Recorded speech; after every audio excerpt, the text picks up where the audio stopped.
My name is Busko the Barber. I'm going to be narrating for you. This haircut is done by Johnny the Barber. You can find him on Instagram, Príncipe Tiago. So let's get straight to this. We're going to do a high taper on the sides, and the back is going to be like a shadow fade without a zero. So the back is not bald, but the sides is bald. So as you can see, I'm going to narrate right now what Johnny is doing. At the moment, he has a T outliner. He created his first guideline on the side temple. As you can see, the side guideline is pretty high, so this is going to be considered a high taper. But I want you guys to pay attention. Further in this video, I'm going to slow everything down and put everything in slow motion, and I'm going to show you guys the difference when it comes to fading, when it comes the portion of the blade of the machine that's being at use. So what I mean by that is that usually when Johnny is doing this haircut, he does not use the full portion of the blade. As you can see right here, he's only using half of the blade, but this is being in normal time, so you can't really see exactly what I mean, which is why I'm gonna slow everything down after you guys see this right now. Anyways, as you can see, he started off with the level open, which was a half, right after his first guideline, which was a T outliner. Then he brought it down all the way close to erase the line. Now you ask yourself, the way he is fading, it seems as if he's just flicking. But let me tell you one thing, when it comes to the flicking part, you have to understand what part of the machine you're using at the moment. Most of the time when you use a machine, you gotta use half of the portion of the machine, including right now as we see him using the one clip on the sides with the level open. He's not using the full clip. He's using a portion of the machine of the where the clip is at, which is half of the blade. He always uses half of the blade for the simple fact that if he uses the full blade, he's gonna cut more than what he should. That being said, you have more control of where you're cutting at or where you're not cutting at. Now usually there's a gap in the line that's always in between the machine that has no clip with the level open and when you put the clip number one with the level closed. The way how you're gonna take that off, you gotta use the technique when you use the corner and you tilt it. Why? Because that creates a bigger size, which is exactly what we need to erase that line. After the one open, which is 1.5, you want to use your clipper over comb. As you see right here, we're gonna use different angles, but most of the time when you put the comb, as you can see where the top of the teeth end, whatever sticks out right there, that's what you're gonna cut off. And you're gonna use the bottom of the comb as a guide, starting from the shortest of the hair, and whatever pops out after where the shortest of the hair, that's what you're gonna go ahead and cut with the clipper over comb. As you can see right here, he's using the technique, which is the corner of the machine with the one open, just to simply take out any spots or anything we missed. Now make sure you have this in mind and remember this. Every time you use the clip, for example, we have the clip with the level open, and you don't hear nothing cutting or you don't feel anything cutting, and that line is still there. That's when you get the chance to lower the level shorter. You lower it down. You could lower it halfway and then all the way down. Work your way down until you feel like that line is disappearing. You're pretty much fading away at that point. But remember, everything's measurements and sizes. So when you lower it, you're changing the size and the measurement. So when you have a shorter size, you need to remain lower, and when you have a longer size, you need to remain a little bit higher because it's a long size. Anyways, at this point, I'm gonna explain to you guys exactly what we need to do when it comes to using the blade. As you can see right here, I have half of the blade circled, which is exactly what we're gonna use. Now we need that half portion of the blade for us to flick, and we're only gonna use that. As long as we use that part right there, you should have no problems in creating dramatic lines. These are gonna be soft lines that you're gonna be creating. Okay, so let's go ahead and show you guys on the slow motion exactly what we're talking about. Go ahead and pay attention on how he lays the blade towards the skin and goes up, more of a up motion, taking off in a sense how an airplane takes off from the floor. Not dramatic The airplane does not dramatically take off as a C turn, like a C cup. It goes up and slightly out, 90-degree angle. But as you can see, we use half of the blade. We're using half of the right blade going towards our left side. Now, as you can see, he's tapering all the way around. So in a sense, this could be more of a light height taper. It'll look like a fade. But as you notice, regardless if he's going backwards, he's still using half of the blade, whether it was the right side half of the blade or the left side half of the blade. Whatever the case is, always use half of the blade. As you can see right here in slow motion, we brought the level all the way close, which is a 0, and we're still using half of the blade. It does not matter whether you use a number 1 or number 2, you got to use half of the blade. When it comes to the fading portion, of course, if you're gonna pass the machine all over somebody's head as a buzz cut, or you're just simply gonna pass on the sides like a number 2 or number 3, you go ahead and put the full blade touching the sculpt. But in this sense, you guys are wondering how to flick out, how to fade, how to make it easier without you guys creating harsh lines. This is the method right here, using half of the blade. So let me give you a little recap on how we did this fade. He started off with a T outliner. He grabbed his machine without a clip, with the level all the way open, started flicking sideways using the side. As you can see, he's doing the same thing right now, but now we're on the next step, which is a bigger size, the 1. Having the level open is a 1.5. As you can see, he's using the right side of the blade going towards his left side, and he's stopping maybe like around half an inch away from the guideline, which was the half. And you could slightly see the line, which is the half right there, but as you could tell, it's not a harsh straight line. It's more of a soft line, and it looks really easy to take off once we adjust our level on the sides closer and closer.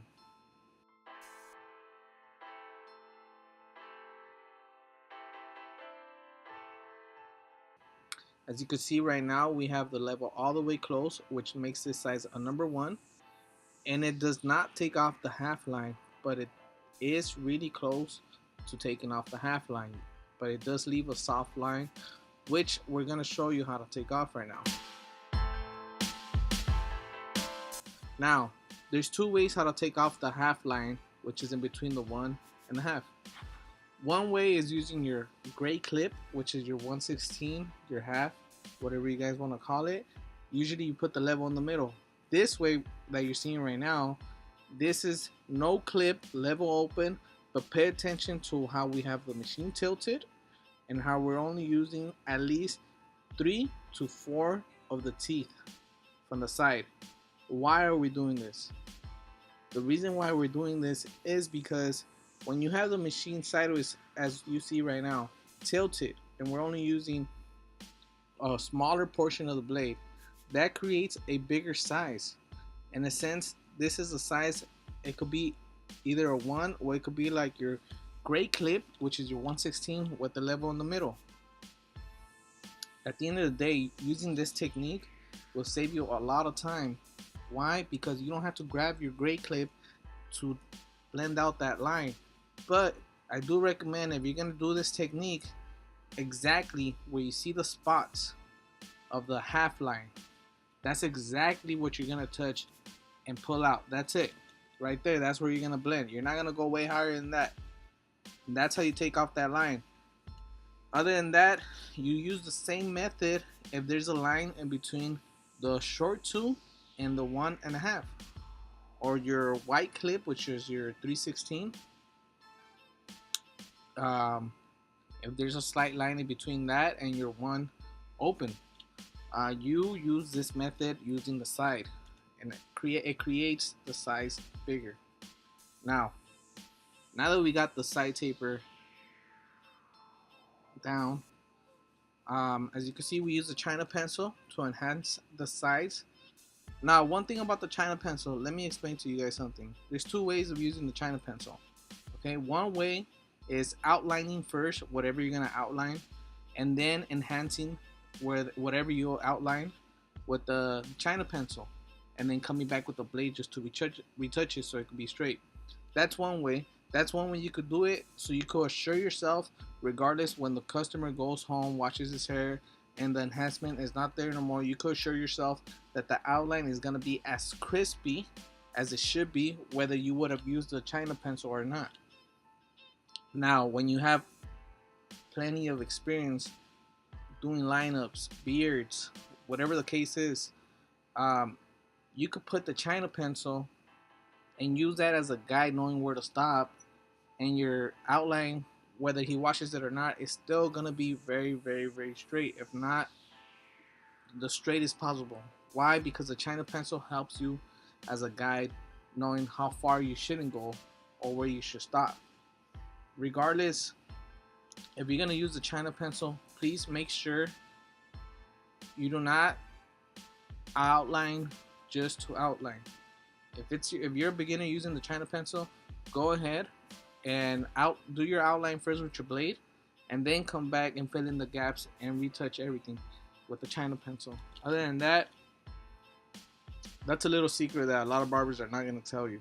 Why? Because everybody's trying to get paid, but at the end of the day, guess what? Nobody's competition when you're good. If you're good already, you don't have to worry about competition. So you got to take that negativity out of your head if you get good, or whoever is a good barber. Why? Because we got to help out each other. At the end of the day, these haircuts started off at $7 when I remember when I used to pay for my haircut. $12 was a lot to a lot of people. $15 is a lot. $20 is even more. But at the end of the day, guess what? You're only cutting your hair once a week, maybe twice a week. For you to spend at least $20 to $25 once a week is really not a lot. So the reason why I like doing these videos, going out of topic, the reason why I like doing these videos is because I want to make sure I enhance anybody that has the same mindset that I had when I was trying to learn how to cut hair. I want to enhance it, and I want everybody to get good, and we need to start charging a specific amount of money for haircuts, because at the end of the day, if we all do it, everybody has to follow, and that's just how it is. Nobody could complain about a haircut whether it's $20 or $25. At the end of the day, you're cutting your hair once a week.